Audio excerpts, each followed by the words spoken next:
News ನಾನು ಸ್ವಾಗತ್. ಹಾಸನ ಜಿಲ್ಲೆಯ ದಿನದ ಪ್ರಮುಖ ಸುದ್ದಿಗಳ ಕ್ವಿಕ್ ರೌಂಡ್ ಆಫ್ ನಲ್ಲಿ ಮೊದಲದಾಗಿ ಹೆಡ್ಲೈನ್ಸ್.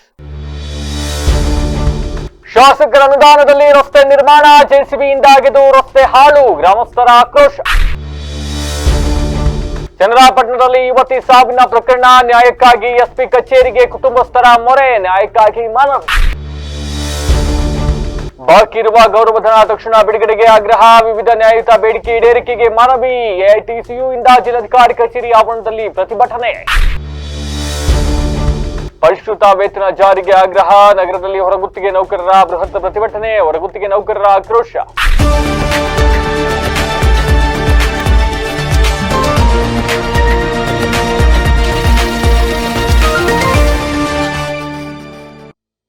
ವಾರ್ತೆಗಳ ವಿವರ. ಹಾಸನ ಮಹಾನಗರ ಪಾಲಿಕೆ ವ್ಯಾಪ್ತಿಯ ಬುಸ್ತೇನಹಳ್ಳಿ ಗ್ರಾಮದಲ್ಲಿ ಸ್ಥಳೀಯ ಶಾಸಕರ ಅನುದಾನ ನಿಧಿಯಲ್ಲಿ ನಡೀತಾ ಇದ್ದಂತಹ ರಸ್ತೆ ಕಾಮಗಾರಿ ಇದೀಗ ಬಹಳ ವಿವಾದಕ್ಕೆ ಕಾರಣವಾಗಿದೆ. ಗ್ರಾಮದ ಶಿವಕುಮಾರ್ ಎಂಬುವವರು ಜಮೀನಿನ ಮೇಲೆ ರಸ್ತೆಯನ್ನ ನಿರ್ಮಿಸಲಾಗಿದೆ ಅಂತಕ್ಕಂಥ ಆರೋಪದ ಹಿನ್ನೆಲೆಯಲ್ಲಿ ಜೆಸಿಬಿಯನ್ನ ಬಳಸಿ ನೂತನವಾಗಿ ನಿರ್ಮಿಸಲಾಗಿದ್ದ ಕಾಂಕ್ರೀಟ್ ರಸ್ತೆಯನ್ನ ಅಗೆದು ಹಾಳು ಮಾಡಲಾಗಿದೆ ಅಂತ ಇದೀಗ ಗ್ರಾಮಸ್ಥರು ಆರೋಪಿಸಿರ್ತಕ್ಕಂಥದ್ದು. ಸಾರ್ವಜನಿಕರ ಅನುಕೂಲಕ್ಕಾಗಿ ಶಾಸಕರ ಅನುದಾನದಲ್ಲಿ ರಸ್ತೆ ಕಾಮಗಾರಿ ಕೈಗೊಳ್ಳಲಾಗಿತ್ತು. ಆದ್ರೆ ರಸ್ತೆ ನಿರ್ಮಾಣವಾಗ್ತಾ ಇದ್ದ ಜಾಗಕ್ಕೆ ಸಂಬಂಧಿಸಿದಂತೆ ಖಾಸಗಿ ಜಮೀನಿನ ಮಾಲೀಕತ್ವದ ವಿವಾದ ಉಂಟಾಗಿದೆ ಅಂತ ಹೇಳಲಾಗ್ತಾ ಇದೆ. ಇದರ ಹಿನ್ನೆಲೆಯಲ್ಲಿ ರಸ್ತೆಯನ್ನ ಜೆಸಿಬಿಯಿಂದ ಅಗೆದು ಹಾನಿಗೊಳಿಸಲಾಗಿದೆ ಅಂತಕ್ಕಂಥ ಆರೋಪ ಕೇಳಿ ಬಂದಿರತಕ್ಕಂಥದ್ದು. ಸಾರ್ವಜನಿಕರ ತೆರಿಗೆ ಹಣ ಹಾಗೂ ಸರ್ಕಾರಿ ಅನುದಾನದಿಂದ ನಿರ್ಮಿಸಲಾಗ್ತಾ ಇರ್ತಕ್ಕಂಥ ರಸ್ತೆಯನ್ನ ಈ ರೀತಿ ಹಾನಿಗೊಳಿಸಿರ್ತಕ್ಕಂಥದ್ದು ಸರಿನಾ ಅಂತ ಈಗ ಗ್ರಾಮಸ್ಥರು ಪ್ರಶ್ನೆ ಮಾಡ್ತಾ ಇದ್ದಾರೆ. ಇದೇ ರಸ್ತೆಯಲ್ಲಿರ್ತಕ್ಕಂಥ ಅಂಗನವಾಡಿಯಲ್ಲಿ ಪುಟಾಣಿ ಮಕ್ಕಳು ಇರೋದ್ರಿಂದ ರಸ್ತೆಗಿನ ಜೆಸಿಬಿಯಿಂದ ಅಗೆದು ಗುಂಡಿ ಹಾಗೂ ಅವ್ಯವಸ್ಥೆ ಮಾಡಿರ್ತಕ್ಕಂಥದ್ದು ಇದು ಮಕ್ಕಳ ಸುರಕ್ಷತೆಗೆ ಅಪಾಯಕಾರಿಯಾಗಿದೆ ಅಂತ ಇದೀಗ ಪೋಷಕರು ಮತ್ತೆ ಗ್ರಾಮಸ್ಥರು ಆತಂಕವನ್ನ ವ್ಯಕ್ತಪಡಿಸಿದ್ದಾರೆ. ಇನ್ನು ಅಂಗನವಾಡಿ ಮಕ್ಕಳ ಓಡಾಟ ಜಾಸ್ತಿ ಇರ್ತಕ್ಕಂಥ ಈ ಪ್ರದೇಶದಲ್ಲಿ ರಸ್ತೆ ಹಾನಿಗೊಳಿಸಿರ್ತಕ್ಕಂಥ ಬಗ್ಗೆ ಸಂಬಂಧಪಟ್ಟ ಅಧಿಕಾರಿಗಳು ತಕ್ಷಣ ಗಮನ ಹರಿಸಬೇಕು ಅಂತಕ್ಕಂಥ ಒತ್ತಾಯವನ್ನು ಕೂಡ ಮಾಡಿದ್ದಾರೆ. ಈ ಹಿನ್ನೆಲೆಯಲ್ಲಿ ಹಾಸನ ಮಹಾನಗರ ಪಾಲಿಕೆ ಹಾಗೂ ಸಂಬಂಧಪಟ್ಟ ಅಧಿಕಾರಿಗಳು ಸ್ಥಳ ಪರಿಶೀಲನೆ ನಡೆಸಿ ರಸ್ತೆ ಕಾಮಗಾರಿಗೆ ಮಂಜೂರಾದ ಅನುದಾನ, ಕಾಮಗಾರಿಯ ದಾಖಲೆಗಳು, ಜಮೀನಿನ ಮಾಲೀಕತ್ವ ಹಾಗೂ ರಸ್ತೆಯನ್ನ ಜೆಸಿಬಿಯಿಂದ ಅಗೆದಿರ್ತಕ್ಕಂಥ ಘಟನೆ ಕುರಿತು ಸಮಗ್ರ ತನಿಖೆ ನಡೆಸಬೇಕು. ಸಾರ್ವಜನಿಕ ಹಣದಲ್ಲಿ ನಿರ್ಮಾಣವಾಗ್ತಾ ಇರ್ತಕ್ಕಂಥ ಕಾಮಗಾರಿಗೆ ಹಾನಿಯಾಗಿದ್ರೆ ತಪ್ಪಿತಸ್ಥರ ವಿರುದ್ಧ ಸೂಕ್ತ ಕ್ರಮ ಕೈಗೊಳ್ಳಬೇಕು. ಹೌದು, ಬಟ್ ನನ್ನ ಪ್ರಶ್ನೆ, ಅದು ಖಾಸಗಿ ಜಾಗ ಅಂತಾನೆ ಪರಿಭಾವಿಸೋಣ. ರಸ್ತೆ ಮಾಡಬೇಕಾದ್ರೆ ಏನ್ ಮಾಡ್ತಾ ಇದ್ರು? ಯಾಕೆ ಅವತ್ತು ವಿರೋಧ ಮಾಡಲಿಲ್ಲ? ರಸ್ತೆ ಮಾಡಿ 2-3 ದಿವಸ ಆದ್ಮೇಲೆ ಯಾಕೆ ವಿರೋಧ ಮಾಡಿದ್ರು? ಫೈನ್, ಒಂದು ವೇಳೆ ಅಕ್ರಮವಾಗಿಯೇ ನಿಮ್ಮ ಜಾಗದಲ್ಲೇ ರಸ್ತೆ ಮಾಡಿಬಿಟ್ಟಿದ್ದಾರೆ ಅನ್ಕೊಳ್ಳೋಣ, ಏನ್ ಮಾಡ್ಬೇಕು? ಅದಕ್ಕೆ ದೂರ್ ಕೊಡ್ಬೇಕು, ಕಾನೂನಾತ್ಮಕವಾಗಿ ಏನ್ ಮಾಡ್ಬೇಕು ಅದನ್ನ ಮಾಡೋದ್ ಬಿಟ್ಟು ಜೆಸಿಬಿ ತಗೊಂಡೋಗಿ ಅಗದು ಬಿಡ್ತೀವಿ ಅಂತ ಅಂದ್ರೆ ಹೆಂಗ್ರಿ ಇದು? ಆಯ್ತು, ಇದು ಒಂದು ವಿಂಗ್. ಎರಡನೇ ಆಂಗಲ್ ಅಲ್ಲಿ ನೋಡ್ತಾ ಹೋದ್ರೆ ಸಂಬಂಧಪಟ್ಟ ಅಧಿಕಾರಿಗಳು ಮತ್ತೊಬ್ರು ಇನ್ನೊಬ್ರು ಯಾರ ಮನೆ ಬೇಕೋ ಅವ್ರ ಮನೆ ಮೇಲೆ ಯಾರ ಜಾಗ ಇದೆ ಆ ಜಾಗದ ಮೇಲೆ ರಸ್ತೆ ಮಾಡಕ್ಕಾಗ್ಬಿಡುತ್ತಾ? ಅವ್ರು ಪರಿಶೀಲನೆ ಮಾಡ್ಲಿಲ್ವಾ? ಯಾವ್ದು ಸರ್ಕಾರಿ ಜಾಗ ಎಲ್ಲಿ ರಸ್ತೆ ಮಾಡ್ಬೇಕು, ಖಾಸಗಿ ಜಾಗದಲ್ಲಿ ಮಾಡ್ತಾ ಇದೀವ ಅನ್ನೋ ಕನಿಷ್ಠ ಜ್ಞಾನ ಇರ್ಲಿಲ್ವಾ ಅವರಿಗೆ? ಈಗ ಅವ್ನ ಯಾರು ಬಂದು ನನ್ ಜಾಗ ಅಂತ ಉತ್ತಾಕವ್ರಪ್ಪ. ಈಗ ಯಾರ್ ದುಡ್ಡು ಹೋಗಿದ್ದು? ಯಾರ ಮನೆ ದುಡ್ಡದು? ಶಾಸಕರ ನಿಧಿ. ಆಯ್ತು, ಶಾಸಕರು ಮನೆಯಿಂದ ತಂದಿರೋ ದುಡ್ಡ? ನಮ್ ತೆರಿಗೆ ದುಡ್ಡ್ರಿ, ನಮ್ ತೆರಿಗೆ ದುಡ್ಡಲ್ಲಿ ಶಾಸಕರಿಗೆ ಅನುದಾನ ಕೊಡ್ತಾರೆ. ಆ ಅನುದಾನದಲ್ಲಿ ಬಂದು ಅವ್ರು ಕೆಲಸ ಮಾಡಿದ್ರು. ಯಾರೋ ಖಾಸಗಿ ಜಾಗ ಅಂತ ಬಂದು ಅದನ್ನ ಉತ್ಕೊಂಡ್ಬಿಟ್ರು ಅನ್ನೋದಾದ್ರೆ, ಜೆಸಿಬಿಯಿಂದ ಎಲ್ಲಾನು ಹೊಡೆದಾಕ್ಸ್ಬಿಟ್ರು ಅನ್ನೋದಾದ್ರೆ ಲಾಸ್ ಯಾರಿಗೆ? ಒಂದ್ ಕಡೆ ಗ್ರಾಮಸ್ಥರಿಗೆ ಅದ್ಯಾರೋ ಶಿವಕುಮಾರ್ ತೋಟದ ಜಮೀನ್ ಮೇಲೆ ರಸ್ತೆ ಮಾಡ್ಕೊಡಿ ಅನ್ನೋದಲ್ಲ ಗ್ರಾಮಸ್ಥರು ಆಗ್ರಹ. ಗ್ರಾಮಸ್ಥರಿಗೆ ರಸ್ತೆ ಬೇಕು, ಸರ್ಕಾರಿ ಜಾಗದಲ್ಲಿ ಮಾಡಿ ಅಥವಾ ಖಾಸಗಿ ಜಾಗದಲ್ಲಿ ಮಾಡಿದ್ದೀರಿ ಅಂತಕ್ಕಂಥ ಸುಳ್ಳು ಆರೋಪ ಮಾಡಿ ಏನಾದ್ರೂ ಶಿವಕುಮಾರ್ ಹೊಡೆದಾಕಿದ್ರೆ ಕ್ರಮ ತಗೊಳ್ಳಿ. ಅದೇನು ಖರ್ಚಾಗಿದೆ, ಅವ್ನು ಏನ್ ಹಾನಿ ಮಾಡಿದ್ದಾರೆ ಕಟ್ಸಿ ಫೈನ್ನ, ಮುಡ್ಕೊಲಾಕಳಿ ಜಮೀನ್ನ, ಅದೆಷ್ಟು ಬೆಲೆ ಬಾಳುತ್ತಷ್ಟನ್ನ.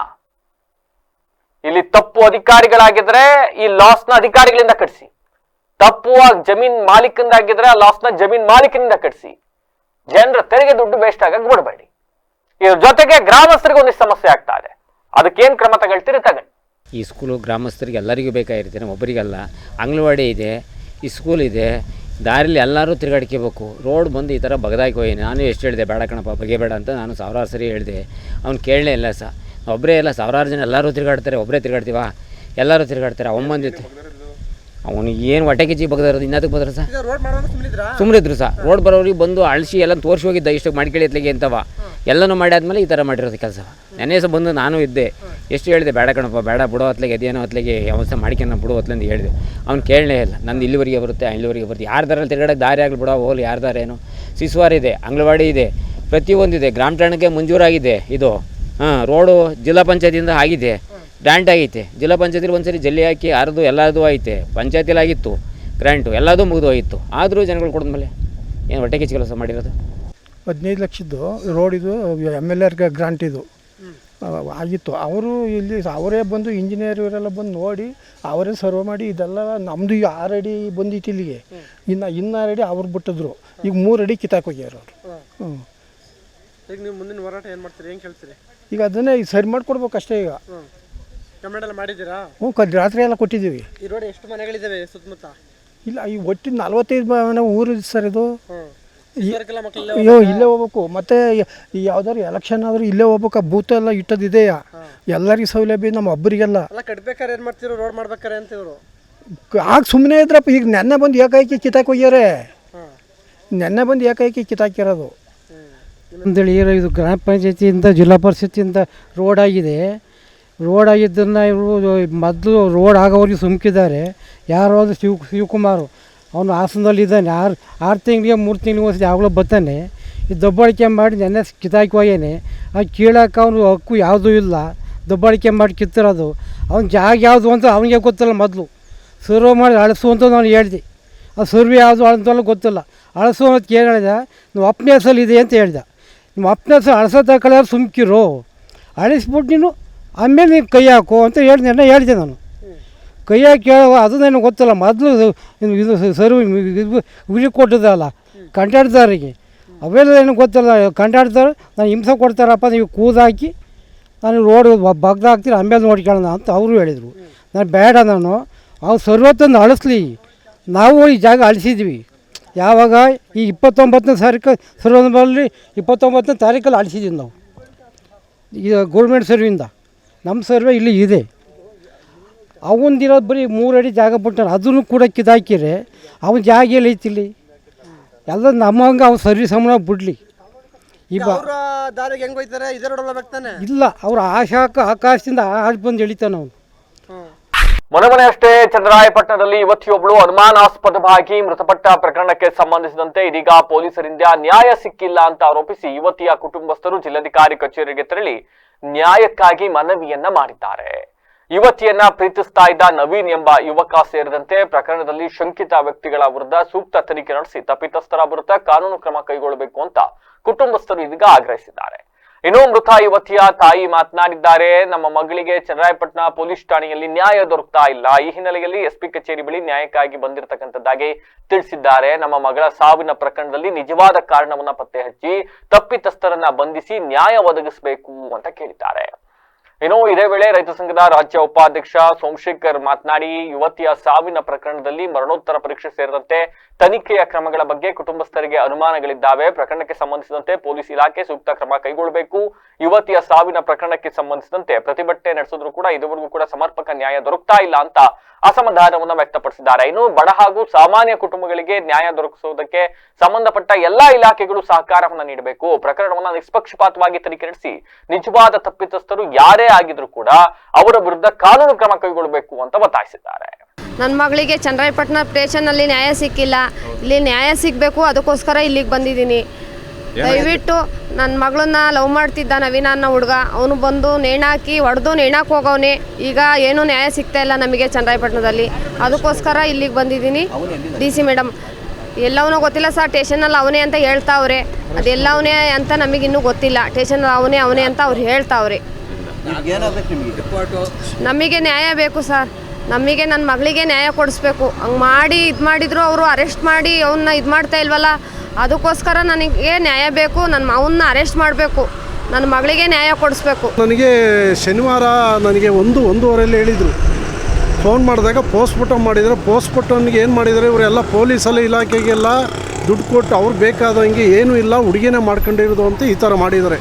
ಆಮೇಲೆ ಎಲ್ಲ ಆಗಿದೆ ಸರಿ, ಮತ್ತೆ ಅವ್ರಿಗೆ ಆ ಸಬ್ ಇನ್ಸ್ಪೆಕ್ಟ್ರಿಗೆ ಹೇಳಿ ಸರ್ ನೋಡಿ ಸರ್ ಎಸ್ ಪಿ ಮೇಡಮ್ ಹತ್ರ ನಾವು ಹೋಗ್ತೀವಿ, ನೀವೇನಾದರೂ ಕ್ರಮ ತಗೊಳ್ದಿದ್ರೆ ನಾವು ಹೋಗ್ತೀವಿ ಅಂತ ಹೇಳುವಾಗ ಇಲ್ಲ ಬನ್ನಿ ಅವ್ರು ಕರೆಸ್ತೀನಿ ಅಂತ ಅಂತೇಳಿ ಹೋಗೋತಿ ಕರೆಸಿದ್ರು ಮತ್ತೆ ಎಲ್ಲ ನಾವೆಲ್ಲ ಒಂದು 2-3 ಸಾವಿರ ಜನ ಅಲ್ಲಿ ಬಂದರೆ ಎಲ್ಲ ನಾವು ಪ್ರತಿಭಟನೆ ಮಾಡಿ ಅವನ ಜೊತೆ ಒಬ್ಬ ಇವನು ಹೊಡೆದು ಇದು ಮಾಡಿ ಇನ್ನು ಇಬ್ಬರೂ ಕರ್ಕೊಬಂದು ಮೇಲೆ ಹತ್ತಿ ಮೇಣು ಹಾಕಿದ್ದಾನೆ. ಹ್ಯಾಂಗೆ ಮಾಡಿದ್ದಾನೆ ಎಲ್ಲ ಫೋಟೋಸ್ ಎಲ್ಲ ಇದೆ, ಇದೆಲ್ಲ ನಾನು ಮತ್ತೆ ಎಲ್ಲ ತೆಗ್ಸಿ ಎಲ್ಲ ಇದು ಮಾಡಿದ್ದೀನಿ. ಎರಡನೇದು ಅಲ್ಲಿ ಹೇಳಿದ ಮೇಲೆ ಸಂಜೆ ಇವನಿಗೆ ಮತ್ತೆ ಬಿಟ್ಟು ಕಳಿಸಿದ್ದಾರೆ. ಯಾರೂ ಅರೆಸ್ಟ್ ಮಾಡಿಲ್ಲ, 3 ಜನನೂ ಮತ್ತೆ ಅರೆಸ್ಟ್ ಮಾಡಿಲ್ಲ. ಇಷ್ಟೆಲ್ಲ ನಾವು ಹೋರಾಟ ಮಾಡಿದ್ರು ಎಲ್ಲಿದೆ ಹೇಳಿ, ಬಡವರು ಪಾಪ ಇಷ್ಟೆಲ್ಲ ನೋಡಿದ್ರೆ ಮುದ್ದು ಜನಗಳಿಗೆ ಬೇಜಾರಾಗುತ್ತೆ. ನಾವು ಇಷ್ಟೆಲ್ಲ ಹೋರಾಟ ಯಾಕೆಂದರೆ ಇಂಥವ್ರಿಗೆಲ್ಲ ನಾವು ಎಲ್ಲೇ ಕಷ್ಟ ಸುಖ ಮಧ್ಯರಾತ್ರಿಲಿದ್ದು ನಾವು ಬರ್ತೀವಿ. ಯಾರು ನ್ಯಾಯ ಕೊಡಿಸಿ ಇಂಥವಕ್ಕೆ ಒಳ್ಳೆ ನೀವು ಕೂಡ ನಾವು ನಿಮ್ಮ ಮಾಧ್ಯಮ ಇದಕ್ಕೆಲ್ಲ ಹೇಳ್ತೀನಿ, ಎಲ್ಲ ಕೂಡ ನಿಮ್ಮ ಎಲ್ಲ ಇಲಾಖೆಯಲ್ಲೂ ಜನಗಳು ಸಹಕಾರ ಮಾಡಬೇಕು. ಎರಡನೇದು ಬಾಕಿ ಇರುವ ಗೌರವ ಧನವನ್ನ ತಕ್ಷಣ ಬಿಡುಗಡೆ ಮಾಡಬೇಕು ಅನ್ನೋದು ಸೇರಿದಂತೆ ವಿವಿಧ ಬೇಡಿಕೆಗಳನ್ನ ಈಡೇರಿಸುವಂತೆ ಆಗ್ರಹಿಸಿ ಕರ್ನಾಟಕ ರಾಜ್ಯ ಅಂಗನವಾಡಿ ಕಾರ್ಯಕರ್ತೆಯರ ಮತ್ತು ಸಹಾಯಕಿಯರ ಫೆಡರೇಷನ್ AITUC ಇವರ ವತಿಯಿಂದ ಮಂಗಳವಾರ ಜಿಲ್ಲಾಧಿಕಾರಿ ಕಚೇರಿ ಆವರಣದಲ್ಲಿ ಪ್ರತಿಭಟನೆ ನಡೆಸಿ ಜಿಲ್ಲಾಡಳಿತಕ್ಕೆ ಮನವಿಯನ್ನು ಸಲ್ಲಿಸಲಾಯಿತು. ಈ ವೇಳೆ ಮಾತನಾಡಿದ AITUC ಜಿಲ್ಲಾ ಖಜಾಂಚಿ ನಾಗರತ್ನ ಅವರು, ಹೊಸ ಸರ್ಕಾರ ರಚನೆಯಾಗಿ ವಿಧಾನಸಭಾ ಅಧಿವೇಶನವೂ ಕೂಡ ಮುಗಿದೋಗಿದೆ. 2-3 ತಿಂಗಳಿಂದ ಬಾಕಿ ಇರುವ ಗೌರವ ಧನವನ್ನ ಕೂಡಲೇ ಬಿಡುಗಡೆ ಮಾಡಬೇಕು ಅಂತ ಒತ್ತಾಯಿಸಿದರು. SIR ಸಮೀಕ್ಷೆ, ಜಾತಿ ಪ್ರಮಾಣ ಪತ್ರವನ್ನ ಮನೆಗೆ ವಿತರಿಸತಕ್ಕಂಥದ್ದು, ಗೃಹಲಕ್ಷ್ಮಿ ಸಮೀಕ್ಷೆ ಸೇರಿದಂತೆ ಅಂಗನವಾಡಿ ಕೆಲಸಕ್ಕೆ ಸಂಬಂಧಿಸಿದ ಕೆಲಸ ಪ್ಲಸ್ ಸಂಬಂಧಿಸದೇ ಇಲ್ಲದೇ ಇರೋ ಕೆಲಸ, ಇವೆಲ್ಲವನ್ನು ಕೂಡ ಹೆಚ್ಚುವರಿ ಕರ್ತವ್ಯಗಳಿಂದ ನಮ್ಮನ್ನ ಮುಕ್ತಿಗೊಳಿಸಬೇಕು. 11ನೇ ವೇತನ ಆಯೋಗದ ಶಿಫಾರಸು, ಗ್ರಾಜ್ಯುಟಿ ಸೇರಿದಂತೆ ಬಾಕಿ ಇರುವ ಸೌಲಭ್ಯವನ್ನ ಜಾರಿಗೊಳಿಸಬೇಕು. ಪ್ರಭಾರ ಭತ್ಯೆ ಹಾಗೂ ತುಟಿ ಭತ್ಯೆಯನ್ನ ಹೆಚ್ಚಿಸಬೇಕು. ಮಹಿಳಾ ಕಾರ್ಯಕರ್ತೆಯರಿಗೆ ಋತುಚಕ್ರದ ರಜೆ ಹಾಗೂ ಸಂಬಳ ಸಹಿತ ವೈದ್ಯಕೀಯ ರಜೆಯನ್ನ ನೀಡಬೇಕು ಅಂತ ಆಗ್ರಹಿಸಿದರು. ಇನ್ನು ಸರ್ಕಾರಿ ಶಾಲೆಗಳಲ್ಲಿ LKG, UKG ತರಗತಿ ಆರಂಭಿಸಿ 4 ವರ್ಷದೊಳಗಿನ ಮಕ್ಕಳನ್ನ ದಾಖಲಿಸಿಕೊಳ್ತಾ ಇರತಕ್ಕಂಥದ್ದು. ಈ ಹಿನ್ನೆಲೆಯಲ್ಲಿ ಅಂಗನವಾಡಿ ಕೇಂದ್ರಗಳಲ್ಲಿ ಮಕ್ಕಳ ದಾಖಲಾತಿ ಕಡಿಮೆ ಆಗ್ತಾ ಇದೆ. ಈ ಸಮಸ್ಯೆಗೆ ಸರ್ಕಾರ ಸೂಕ್ತ ಪರಿಹಾರವನ್ನ ಕಂಡುಕೊಳ್ಬೇಕು. ಇದರ ಜೊತೆಗೆ ಜಿಲ್ಲೆ ಹಾಗೂ ತಾಲೂಕು ಮಟ್ಟದಲ್ಲಿ ಅಂಗನವಾಡಿ ಕಾರ್ಯಕರ್ತರು ಮತ್ತೆ ಸಹಾಯಕಿಯರು ಎದುರಿಸ್ತಾ ಇರತಕ್ಕಂತ ಸ್ಥಳೀಯ ಸಮಸ್ಯೆಗಳು ಹಾಗೂ ಬೇಡಿಕೆಗಳಿಗೆ ತಕ್ಷಣ ಪರಿಹಾರವನ್ನ ಕಲ್ಪಿಸಬೇಕು ಅಂತ ಒತ್ತಾಯಿಸಿದರು. ಪ್ರತಿಭಟನೆಯಲ್ಲಿ ಸಂಘಟನೆಯ ಜಿಲ್ಲಾ ಸಮಿತಿ ಅಧ್ಯಕ್ಷೆ ಜಯಲಕ್ಷ್ಮಿ, ಕಾರ್ಯಾಧ್ಯಕ್ಷೆ ಲೀನಾ ಡಯಾಸ್, ಪ್ರಧಾನ ಕಾರ್ಯದರ್ಶಿ ವೇದಾವತಿ, ಅಂಬಿಕಾ, ಜಯಲಕ್ಷ್ಮಿ ಇನ್ನಿತರರು ಹಾಜರಿದ್ದರು. ನಮಗೆ ಇದುವರೆಗೂ 6ನೇ ಗ್ಯಾರಂಟಿ ಕೊಡ್ತೀನಿ ಅಂತ ಹೇಳಿದ್ದಾರೆ. ಆ ಮಾತನ್ನ ತಪ್ಪುತ್ತಾರೆ, ನುಡಿದಂತೆ ನಡೆ ಅಂತ ಹೇಳ್ತಾರೆ. ಆದರೂ 6ನೇ ಗ್ಯಾರಂಟಿ ಇದುವರೆಗೂ ನಮಗೆ ಮಾಡಿಲ್ಲ. ಅದನ್ನು ಸರ್ಕಾರ ಇದನ್ನು ಗಮನ ತಗೊಂಡು ನಮ್ಗೆ 6ನೇ ಗ್ಯಾರಂಟಿ ಮಾಡಿಕೊಡ್ಬೇಕು. ಮತ್ತು ಮೊಟ್ಟೆ ಹಣ 8 ರೂಪಾಯಿ ಆಗಿದೆ. ಆದರೆ ಮೊಟ್ಟೆ ಹಣ ನಾವು ಈಗ ಕೈಯಿಂದ ಹಾಕ್ತಾಯಿದ್ವಿ. 6 ರೂಪಾಯಿ ಮಾತ್ರ ಸರ್ಕಾರ ಕೊಡ್ತೈತೆ, 8 ರೂಪಾಯಿನ ನಾವು ಕಾರ್ಯಕರ್ತರು ಕೊಡ್ತಾಯಿದ್ವಿ. ತುಂಬ ನಾವು ಬರೋದೇ ನಮಗೆ ಗೌರವಧನ ಕಡಿಮೆ, ಅದರಲ್ಲೂ ನಾವು ಮೊಟ್ಟೆ ಹಣ ಹಾಕೋದು ತುಂಬ ಕಷ್ಟ ಆಗ್ತಾಯಿದೆ. ಮತ್ತು ಸೂಪರ್ವೈಸ್ಗಳು ಸರ್ 10 ವರ್ಷ 15 ವರ್ಷದಿಂದ ಒಂದೇ ಕಡೆ ಡ್ಯೂಟಿ ಮಾಡ್ತಾಯಿದ್ದಾರೆ. ಅವ್ರನ್ನ ತಾಲೂಕಿಗಾರು ಸರಿ, ಜಿಲ್ಲೆಗಾರು ಸರಿ, ಅವ್ರನ್ನ ಸ್ಥಳಾಂತರ ಮಾಡಬೇಕು ಅಂತ ಈ ಮೂಲಕ ಕೇಳ್ಕೊತಾ ಇದ್ದೀವಿ ಸರ್. ಗ್ಯಾಸಿಂದು ಸರ್, ಗ್ಯಾಸನ್ನು ನಾವು ಅಲ್ಲಿಗೆ ಹೋಗಿ ನಾವು ಬರ್ಕೊಟ್ಟೆಲ್ಲ ಬರಬೇಕು. ನಮಗೆ ಬುಕ್ಕಿಂಗ್ ಆಗಿ ಅವರೇ ತಂದು ನಮ್ಮ ಕೇಂದ್ರಕ್ಕೆ ಹಾಕ್ಕೊಡುವಂಥ ವ್ಯವಸ್ಥೆನ ಮಾಡಿಕೊಡ್ಬೇಕು ಅಂತ ಕೇಳ್ಕೊತಾ ಇದ್ದೀವಿ ಸರ್. ಮತ್ತು ಗ್ಯಾಸಿನ ಬಿಲ್ಲನ್ನು ಕೂಡ ಸರಿಯಾಗಿ ಮಾಡ್ತಾ ಇಲ್ಲ ಸರ್. ಇತರೆ ಇಲಾಖೆಗಳನ್ನ ಕೆಲಸಗಳನ್ನ ನಮ್ಮಲ್ಲಿ ಮಾಡೋಕ್ಕಾಗಲ್ಲ ಸರ್. BLO ಕೆಲಸ ಸರ್, SIR ಕೆಲಸ ತುಂಬ ಕಷ್ಟಕರವಾಗಿದೆ. SIR ಕೆಲಸನ ನಿಲ್ಲಿಸಬೇಕು. ಇತರೆ ಇಲಾಖೆ ಯಾವ ಕೆಲಸನೂ ನಾವು ಮಾಡೋಕ್ಕಾಗಲ್ಲ ಸರ್. ICDS ಕೆಲಸ ಒಂದು ಮಾತ್ರ ನಾವು ಮಾಡಬೇಕು. ಆ ಥರದಿಂದ ನೀವು ಸರ್ಕಾರ ನಮ್ಗೆ ಇದು ಮಾಡಬೇಕು. ನಮ್ಮ ICDS ತುಂಬ ಕುಂಠಿತ ಆಗ್ತಾಯಿದೆ ಸರ್. ಮಕ್ಳುಗಳನ್ನ ಸಂಖ್ಯೆ ಕಡಿಮೆ ಆಗ್ತಾಯಿದೆ. ಮತ್ತು ಆರೋಗ್ಯ ಕಾಪಾಡ್ಕೋಬೇಕು ಅಂತ ಮಕ್ಳಿಗೆ ಹೇಳ್ತಾರೆ ಸರ್. ಅವ್ರು ಕಳಪೆ ಆಹಾರ ಕೊಡ್ತಾ ಇದ್ದಾರೆ. ಆಹಾರ ಮಕ್ಕಳು ತಿನ್ನೋಕ್ಕಾಗ್ತಾಯಿಲ್ಲ ಸರ್. ಅವಕ್ಕೆ ಈರುಳ್ಳಿ ಏನು ತರಕಾರಿ ಏನು ಕೊಡಲ್ಲ ಸರ್. ಹಾಗಾಗಿ ಪುಷ್ಟಿ ಯಾವುದೇ ಪುಷ್ಟಿ ಆಗಲಿ ಸರ್, ಪುಷ್ಟಿಕರವಾಗಿಲ್ಲ. ಒಳ್ಳೆ ಆಹಾರನ ಮಕ್ಕಳಿಗೆ ಕೊಡಬೇಕು ಅಂತ ಈ ಮೂಲಕ ಕೇಳ್ಕೊತಾ ಇದ್ದೀವಿ ಸರ್.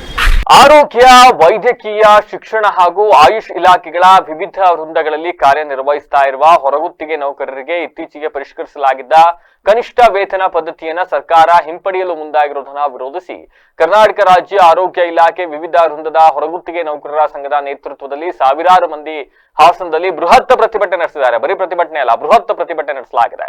ನಗರದ ಮಹಾವೀರ ವೃತ್ತದ ಬಳಿಯಿಂದ ಹೊರಟ ಪ್ರತಿಭಟನಾ ಮೆರವಣಿಗೆ ಹೇಮಾವತಿ ಪ್ರತಿಮೆ ಬಳಿ ಮಾನವ ಸರಪಳಿಯನ್ನ ನಿರ್ಮಿಸಿ ನಂತರ NR ವೃತ್ತದಲ್ಲಿ ರಸ್ತೆ ತಡೆಯನ್ನ ನಡೆಸಿದ್ರು. ಬಳಿಕ ಜಿಲ್ಲಾಧಿಕಾರಿ ಕಚೇರಿ ಆವರಣಕ್ಕೆ ಆಗಮಿಸಿದ ಪ್ರತಿಭಟನಾಕಾರರು ಕನಿಷ್ಠ ವೇತನ ಜಾರಿ ಮಾಡಲೇಬೇಕು ಅಂತ ಒತ್ತಾಯಿಸಿ ಘೋಷಣೆಗಳನ್ನ ಕೂಗಿದ್ರು. ಈ ವೇಳೆ ಮಾತನಾಡಿದ ಸಂಘದ ರಾಜ್ಯಾಧ್ಯಕ್ಷ ಅಕ್ಷಯ್ ಗೌಡ, ಹೊರಗುತ್ತಿಗೆ ನೌಕರರ ಹಲವು ವರ್ಷಗಳ ಬೇಡಿಕೆಗೆ ಸ್ಪಂದಿಸಿ ಕಾರ್ಮಿಕ ಇಲಾಖೆಯು ಕಳೆದ ಮೇ 22ರಂದು ಅಧಿಸೂಚನೆಯನ್ನ ಹೊರಡಿಸಿ ಕನಿಷ್ಠ ವೇತನವನ್ನ ಪರಿಷ್ಕರಿಸಿತ್ತು. ಅದರಂತೆ ಕೆಲವು ಜಿಲ್ಲೆಗಳಲ್ಲಿ ಏಜೆನ್ಸಿಗಳ ಮೂಲಕ ನೌಕರರಿಗೆ 2 ತಿಂಗಳ ಪರಿಷ್ಕೃತ ವೇತನವನ್ನು ಕೂಡ ಪಾವತಿಸಲಾಗಿದೆ ಈಗಾಗಲೇ. ಆದ್ರೆ ಜುಲೈ 15ನೇ ತಾರೀಕು ಆರ್ಥಿಕ ಇಲಾಖೆ ಹೊರಡಿಸಿರುವ ಅಧಿಕೃತ ಜ್ಞಾಪನದಲ್ಲಿ ಪರಿಷ್ಕೃತ ಕನಿಷ್ಠ ವೇತನ ಹಿಂಪಡೆಯುವ ನಿರ್ಧಾರ ಕೈಗೊಂಡಿರುವುದು ಸಾವಿರಾರು ಹೊರಗುತ್ತಿಗೆ ನೌಕರರ ಬದುಕಿಗೆ ದೊಡ್ಡ ಹೊಡೆತ ನೀಡಿದಂತಾಗಿದೆ. ಒಂದು ಕಡೆ ಅಗತ್ಯ ವಸ್ತುಗಳ ಬೆಲೆ ಏರಿಕೆ, ಮತ್ತೊಂದು ಕಡೆ ಕಡಿಮೆ ವೇತನದಲ್ಲಿ ಕುಟುಂಬ ನಿರ್ವಹಣೆ ಮಾಡಬೇಕಾದ ಅನಿವಾರ್ಯತೆ ಇವೆಲ್ಲವೂ ಕೂಡ ಎದುರಾಗಿದ್ದು ಸರ್ಕಾರದ ಈ ಕ್ರಮ ಸರಿಯಲ್ಲ ಅಂತ ಆಕ್ರೋಶವನ್ನ ವ್ಯಕ್ತಪಡಿಸಿದ್ದಾರೆ. ಇನ್ನು ಪರಿಷ್ಕೃತ ವೇತನವನ್ನ ಕೆಲವು ಕಡೆ ಪಾವತಿಸಿ ನಂತರ ಏಕಾಏಕಿ ಹಿಂಪಡಿತೀವಿ ಅಂತ ಏನ್ ಹೇಳ್ತಾ ಇದ್ದಾರೆ, ಇದು ನೌಕರರನ್ನ ಗೊಂದಲಕ್ಕೆ ಸಿಲುಕಿಸ್ಬಿಟ್ಟಿದೆ. ಸರ್ಕಾರ ಕೂಡಲೇ ತನ್ನ ನಿರ್ಧಾರವನ್ನ ಮರುಪರಿಶೀಲಿಸಿ ಪರಿಷ್ಕೃತ ಕನಿಷ್ಠ ವೇತನವನ್ನ ರಾಜ್ಯಾದ್ಯಂತ ಸಮರ್ಪಕವಾಗಿ ಜಾರಿಗೊಳಿಸಬೇಕು, ನೌಕರರ ಶ್ರಮಕ್ಕೆ ತಕ್ಕ ವೇತನ ದೊರೆಯುವಂತಾಗಬೇಕು ಅಂತ ಆಗ್ರಹಿಸಿದರು. ಈ ಬೇಡಿಕೆಯನ್ನ ಸರ್ಕಾರ ಗಮನಕ್ಕೆ ತರಬೇಕು ಅನ್ನೋ ಕಾರಣಕ್ಕೆ ಈ ಹೋರಾಟವನ್ನು ನಡೆಸಲಾಗ್ತಾ ಇದೆ. ಈ ಕೂಡಲೇ ಸರ್ಕಾರ ಎಚ್ಚೆತ್ಕೋಬೇಕು, ಇಲ್ಲ ಅಂತ ಅಂದ್ರೆ ರಾಜ್ಯಾದ್ಯಂತ ನಮ್ಮ ಹೋರಾಟವನ್ನ ಮತ್ತಷ್ಟು ತೀವ್ರಗೊಳಿಸಲಾಗುವುದು ಅಂತ ಇದೇ ಸಂದರ್ಭದಲ್ಲಿ ಎಚ್ಚರಿಕೆಯನ್ನು ಕೂಡ ನೀಡಿದ್ದಾರೆ. ಇನ್ನು ಪ್ರತಿಭಟನೆಯಲ್ಲಿ ಸಂಘದ ರಾಜ್ಯ ಪ್ರಧಾನ ಕಾರ್ಯದರ್ಶಿ ಮಂಜುಳಾ, ಹಾಸನ ಜಿಲ್ಲಾ ಕಾರ್ಯದರ್ಶಿ ರಾಜಯ್ಯ, ಜಿಲ್ಲಾಧ್ಯಕ್ಷ ಮಂಜುನಾಥ್, ಮನು, ಮಲ್ಲೇಶ್, ಕುಮಾರ್, ಲೋಕೇಶ್ ಇನ್ನಿತರರು ಹಾಜರಿದ್ದರು. ಇವತ್ತು ಕರ್ನಾಟಕ ರಾಜ್ಯ ಆರೋಗ್ಯ ಇಲಾಖೆ, ವಿವಿಧ ವೃಂದದ ಹೊರಗುತ್ತಿಗೆ ನೌಕರರ ಸಂಘ, ಆರೋಗ್ಯ ಇಲಾಖೆ, ವೈದ್ಯಕೀಯ ಶಿಕ್ಷಣ ಇಲಾಖೆ ಹಾಗೂ ಆಯುಷ್ ಇಲಾಖೆ ಸಂಯೋಜಿತವಾಗಿ ಏನು ಸಂಘನ ಮಾಡಿದ್ದೀವಿ. ಇವತ್ತು ರಾಜ್ಯ ಸರ್ಕಾರ ಏನು ಹಲವಾರು ವರ್ಷಗಳ ನೌಕರರ ಬೇಡಿಕೆಯಾಗಿದ್ದಂಥ ಕನಿಷ್ಠ ವೇತನನ ಹೆಚ್ಚಳ ಮಾಡಿ ಮೇ 22ರಂದು ಏನು ಅಧಿಸೂಚನೆಯನ್ನು ಹೊರಡಿಸಿ ಗೆಜೆಟೆಡ್ ನೋಟಿಫಿಕೇಷನ್ ಕೂಡ ಹೊರಡಿಸಿತ್ತು. ಆದರೆ 1-2 ತಿಂಗಳ ಕಾಲ ಅವರು ಕನಿಷ್ಠ ವೇತನ ನೂತನವಾಗಿ ಏನು ಪರಿಷ್ಕೃತಗೊಂಡಿತ್ತು ಆ ವೇತನವನ್ನು ಹಾಕಿದ್ದು. ಆದರೆ 2 ತಿಂಗಳ ನಂತರ ವೇತನವನ್ನು ಆರ್ಥಿಕ ಇಲಾಖೆ ತಡೆ ಹಿಡಿದಿದೆ ಅನ್ನೋ ಒಂದು ಉದ್ದೇಶಕ್ಕೆ ವಾಪಸ್ಸನ್ನ ಪಡೆದಿದ್ದಾರೆ. ಹಾಗಾಗಿ ನಾವು ನಮ್ಮ ರಾಜ್ಯ ಸಂಘದ ಒಂದು ಸಭೆನ ಕರೆದು ಇವತ್ತು ಒಂದು ಬೃಹತ್ ಪ್ರತಿಭಟನೆಯನ್ನು ನಾವು ಹಾಸನ ಜಿಲ್ಲೆಯಲ್ಲೇ ಹಮ್ಮಿಕೋಬೇಕು ಅಂದಾಗ 22 ಜಿಲ್ಲೆಯ ನೌಕರರು ಇವತ್ತು ಸಾಥ್ ನೀಡಿದ್ದಾರೆ. ಸುಮಾರು 2,000 ನೌಕರರು ಇವತ್ತು ನಮಗೆ ಸಾಥ್ನ ನೀಡಿ ಇವತ್ತು ರಾಜ್ಯ ಸರ್ಕಾರಕ್ಕೆ ಬಿಸಿ ಮುಟ್ಟಿಸೋ ಕೆಲಸನ ಮಾಡ್ತಿದ್ದೀವಿ. ಇದು ಬರೀ ಸಾಂಕೇತಿಕವಾಗಿ ಮಾಡ್ತಿರೋ ಅಂಥದ್ದು. ಮುಂದಿನ ದಿನಗಳಲ್ಲಿ ಎಲ್ಲ ಸಂಘಗಳ ಜೊತೆ ಒಗ್ಗೂಡಿ ಸುಮಾರು 2.5 ಲಕ್ಷ ಜನ ಏನು ಹೊರಗುತ್ತಿಗೆ ನೌಕರರಿದ್ದಾರೆ ಆ ಎಲ್ಲ ಸಂಘಟನೆಗಳ ಜೊತೆ ಮಾತನಾಡಿ ಈ ರಾಜ್ಯ ಸರ್ಕಾರ ನಮ್ಮ ಕನಿಷ್ಠ ವೇತನವನ್ನು ಯಥಾವತ್ತಾಗಿ ಜಾರಿ ಮಾಡಲಿಲ್ಲ ಅಂದರೆ ಇನ್ನೂ ಬೃಹತ್ ಮಟ್ಟದಲ್ಲಿ ಬೆಂಗಳೂರಿನ ಫ್ರೀಡಂ ಪಾರ್ಕ್ನಲ್ಲಿ ಹೋರಾಟನ ಹಮ್ಮಿಕೋತೀವಿ. ಈಗ ಮತ್ತೊಮ್ಮೆ ಹೆಡ್ಲೈನ್ಸ್. ಶಾಸಕರ ಅನುದಾನದಲ್ಲಿ ರಸ್ತೆ ನಿರ್ಮಾಣ, ಜೆಸಿಬಿಯಿಂದಾಗಿದ್ದು ರಸ್ತೆ ಹಾಳು, ಗ್ರಾಮಸ್ಥರ ಆಕ್ರೋಶ. ಚನ್ನರಾಯಪಟ್ಟಣದಲ್ಲಿ ಯುವತಿ ಸಾವಿನ ಪ್ರಕರಣ, ನ್ಯಾಯಕ್ಕಾಗಿ ಎಸ್ಪಿ ಕಚೇರಿಗೆ ಕುಟುಂಬಸ್ಥರ ಮೊರೆ, ನ್ಯಾಯಕ್ಕಾಗಿ ಮನವಿ. ಬಾಕಿ ಇರುವ ಗೌರವಧನ ತಕ್ಷಣ ಬಿಡುಗಡೆಗೆ ಆಗ್ರಹ, ವಿವಿಧ ನ್ಯಾಯಯುತ ಬೇಡಿಕೆ ಈಡೇರಿಕೆಗೆ ಮನವಿ. ಎಐಟಿಸಿಯು ಇಂದ ಜಿಲ್ಲಾಧಿಕಾರಿ ಕಚೇರಿ ಆವರಣದಲ್ಲಿ ಪ್ರತಿಭಟನೆ. ಪರಿಷ್ಕೃತ ವೇತನ ಜಾರಿಗೆ ಆಗ್ರಹ, ನಗರದಲ್ಲಿ ಹೊರಗುತ್ತಿಗೆ ನೌಕರರ ಬೃಹತ್ ಪ್ರತಿಭಟನೆ, ಹೊರಗುತ್ತಿಗೆ ನೌಕರರ ಆಕ್ರೋಶ. ಇದಾಗಿ ಹೊತ್ತಿನ ವಿಶೇಷ. ನಿರಂತರ ಸುದ್ದಿಗಾಗಿ ನೋಡ್ತಾ ಇರಿ BBC ಟಿವಿ, ಸತ್ಯದ ಕಡೆ ನಮ್ಮ ನಡೆ.